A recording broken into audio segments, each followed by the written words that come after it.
Бауырым, мынау пышағың келді. Үлкен рахмет. Мынау күткеннен де мықты болып шыққан пышағың. Мынау еңбегің тек қана жана берсін. Досым, қандай мықты екен. Қолыңнан өнерін тамған адам екенсің.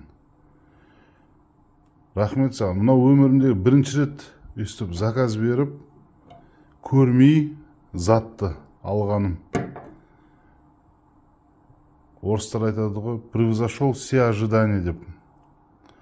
Мынау қолапшасы да бәрі жақсы екен, түсі де бәрі адам келкі, бір әдемі екен. Осындай сен сияқты өнерлі, қолынан іс келетін адамдар көп болса, еліміз дамып, тек қана алға басады. Рахмет саған, бауырым. Үлкен осындай пышақтарды істеп шығарып отқаныңа. Келді, аман есен бәрін бүгін күтіп алдым.